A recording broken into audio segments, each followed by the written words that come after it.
અમારા ગુરુહરિ મહંત સ્વામી મહારાજ 2017ની સાલમાં અમેરિકા પધારેલા ત્યારે પ્રેસિડેન્ટ બારાક ઓબામા એક્સ પ્રેસિડેન્ટ એમણે વોશિંગ્ટનમાં એમની ઓફિસમાં મહંત સ્વામી મહારાજને આમંત્રણ આપ્યું. મહંત સ્વામી મહારાજ ત્યાં ગયા, વોશિંગ્ટન બારાક ઓબામા સાથે બેઠા. એ વાર્તાલાપ દરમિયાન બારાક ઓબામાએ મહંત સ્વામી મહારાજને વાત કરી કે હું 8 વર્ષ અમેરિકાનો પ્રેસિડેન્ટ રહ્યો, 2 terms. But in my 8 years of presidency, there has not been a single day where at 6:30 p.m. or 7 p.m. I, my wife and my 2 daughters, we have not sat together for a family dinner. 8 વર્ષની પ્રેસિડેન્સીમાં એક પણ દિવસ એવો નથી જ્યારે અમે family dinner માટે સાથે અમે 4 જણા ફેમિલી બેઠા ના હોય. સ્ટીવ જોબ્સનું જીવન ચરિત્ર અમે વાંચ્યું કોરોના દરમિયાન. સ્ટીવ જોબ્સ પણ રોજ સાંજે ફેમિલી ડિનર માટે ફેમિલી સાથે આવી જતા હતા. બાળકો સાથે બેસીને હિસ્ટ્રીની વાતો કરતા અને બાળકોને સમજાય કે તમે મેચ્યોર ન થાવ ત્યાં સુધી તમારે આ સ્માર્ટફોનની જરૂર નથી.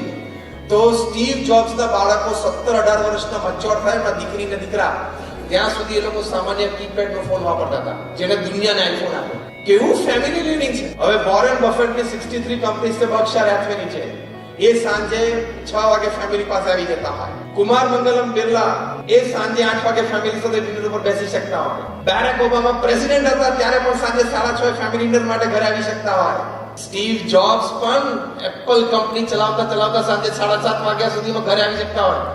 તો તારે એક સ્ટોરમાં 9 વાગે છે.